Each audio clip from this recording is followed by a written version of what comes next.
So earlier this week I released a video about my earnings from stock photography for February. If you watched that video, you may remember me saying that once upon a time I was earning an average of $3,500 a month from just one stock agency. Yeah, that's right, $3,500 a month from one agency. Just one single agency that in the month just gone only brought in $411 by comparison. Yeah, I know. Only $411. I'm fully aware that that's more than a lot of stock photographers might make in a year. I'm not trying to brag or anything like that. I'm just trying to do an analysis using the stats from my own journey in stock photography. Anyway, making that video and looking at my earnings got me thinking, what's changed? Is it the industry as a whole, or is it just me? What's going on? So in this video I'm gonna unearth my best month ever and compare it with my latest stats to try and find an answer. If you're thinking about getting started with stock photography and you're watching this, you might wonder if it's too late or if it's worth the effort. Well, hopefully that's some of the things I'll be able to answer. So when I first started, I was obsessed with stock photography and I was obsessed with numbers, downloads, sales, views. I had a spreadsheet with all the agencies I submitted to. I entered how many files I uploaded. I updated my earnings in the spreadsheet for every agency every single day. It didn't matter if I only earned 5 cents on one site. I would go and update my spreadsheet. I would work out the average payout for each image. I would create line graphs, pie charts, you name it. In retrospect, I wonder if this was healthy. I don't know. Maybe it was. Maybe it was beneficial. Maybe seeing this visual representation of what I was doing and achieving, it might have been instrumental in manifesting. You know, law of attraction. Visualize what you want and it'll come true. Anyway, I stopped maintaining this spreadsheet and I stopped keeping such a close eye on my earnings back in 2016. So 3 years into my stock photography journey. The reason for this? Life. I bought a house that needed a lot of work. My first child was born. Although it was my family's only source of income, stock photography just wasn't my highest priority at that time. Right before these changes in my life happened, also happened to be some of my most profitable months. So I don't know, maybe I got complacent. Maybe I took my eye off the ball, but the bills were being paid. I had money left over to save. I'm not saying that I thought the party would last forever. I'm saying that I thought I could afford to take a step back and not dedicate quite so much time to stock photography. If only for a little while anyway. Right, so I had a look at my spreadsheets, and my best month ever as a stock photographer was June 2015, when I earned $3,481.14 from the aforementioned agency and $2,811.22 from all my other agencies, giving me a total of $6,292.36 for that month.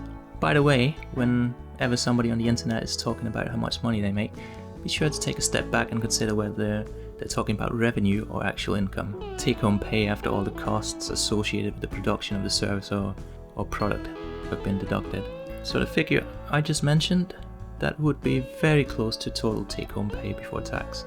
Like, I would spend money on the electricity to run my computer and, I don't know, charge my camera batteries.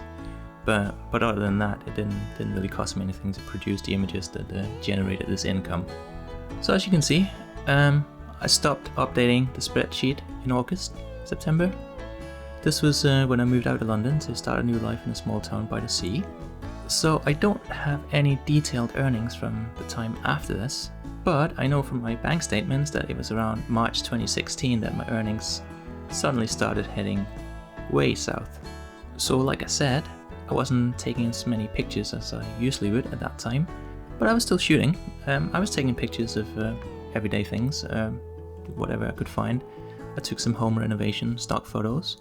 As I was renovating my house, I took pictures of that, pictures of myself painting, pictures of decorating, pictures of ripping up the floorboards, pictures of like falling off ladders. Yeah, DIY stuff. However, something else that happened that was pretty bad when I moved to my new house was that my phone company messed up my internet installation and I wasn't able to upload anything at all for about 2 months. So I practically went from uploading nearly every single day for 2 years to boom, uploading nothing at all. I don't know how the stock agencies would have felt about this, Maybe the giant robot in the basement was busy doing his thing. He saw that I went from being very active to gone, and he thought, oh, where did Logan go? He is gone. And then perhaps it just stopped promoting my content.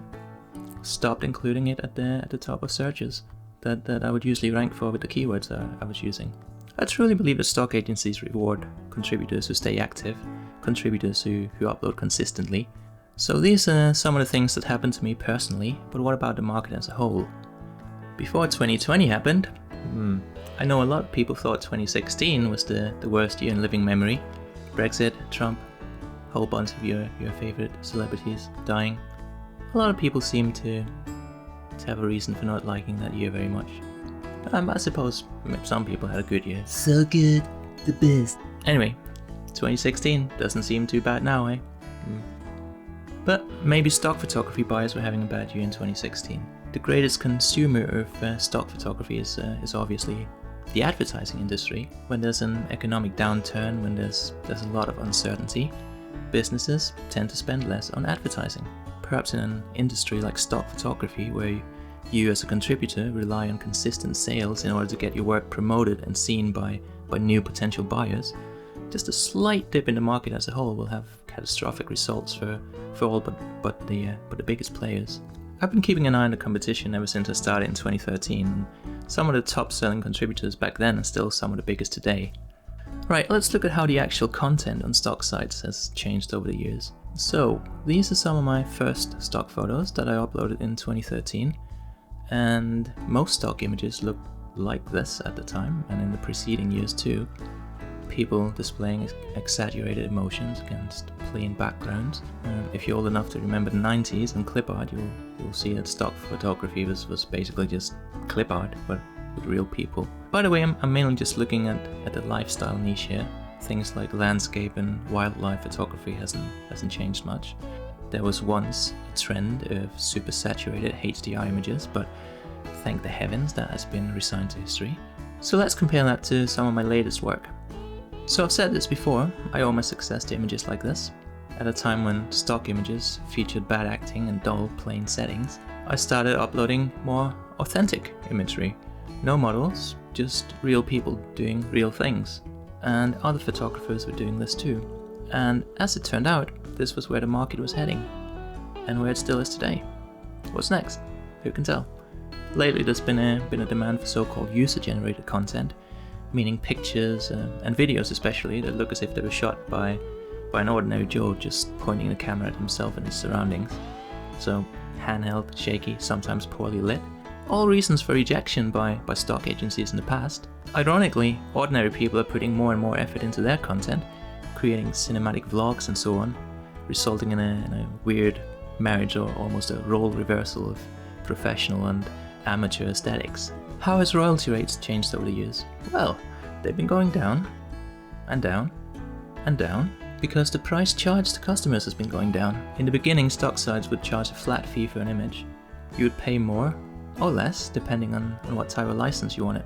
Today they're all shifting towards a subscription-based model where customers pay a monthly fee and they can download whatever they want and use it for whatever they want.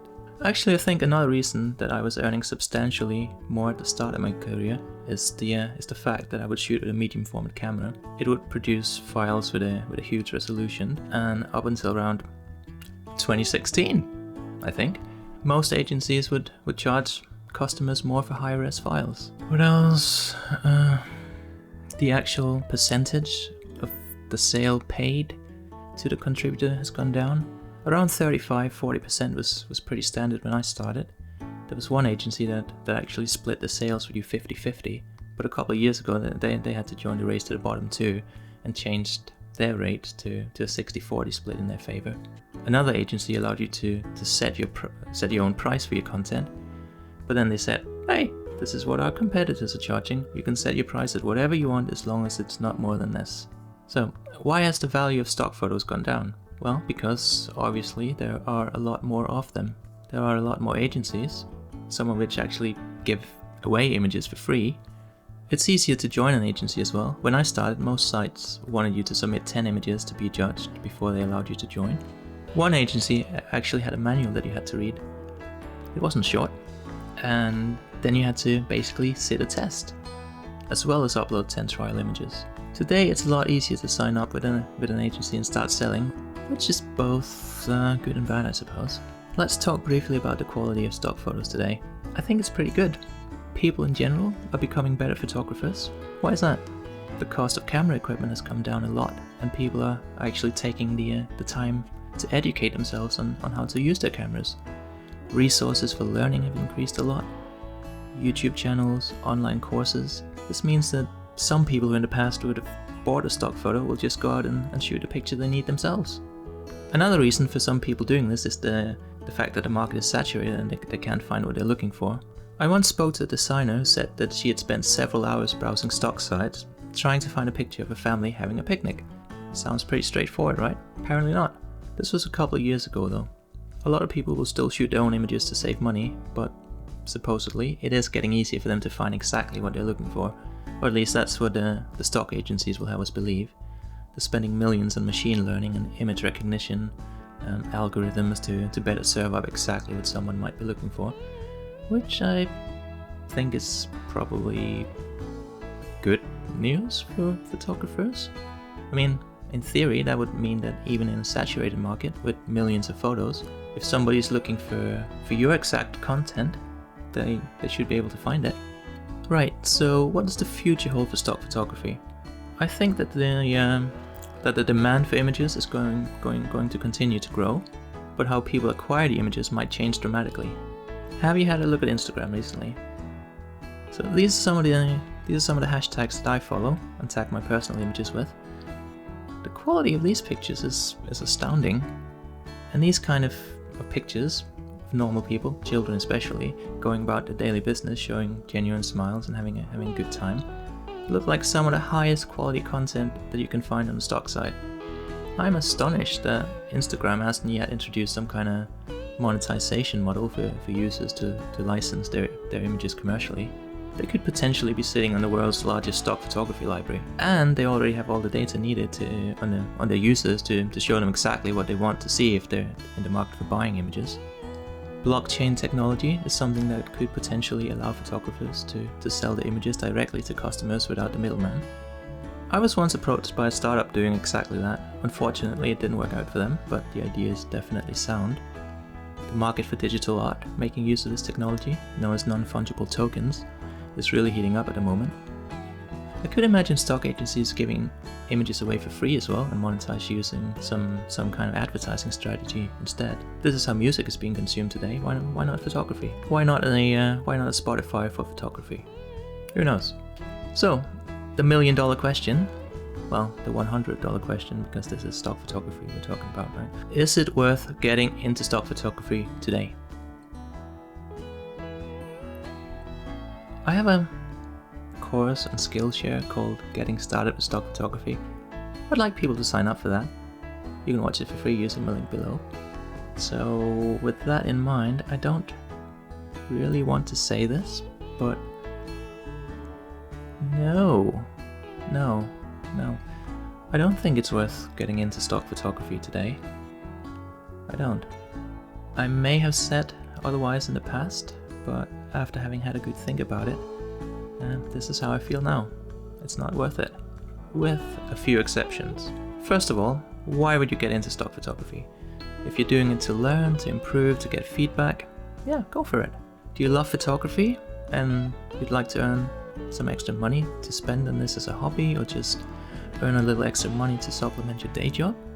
You can definitely do that. Do you want this to be your full-time job? It's gonna be tough. I found it tough 8 years ago. Today, I think you're gonna have to work a lot harder than I did, unless you're able to do something truly unique or be one of the first to embrace a new trend, or you decide to shoot video.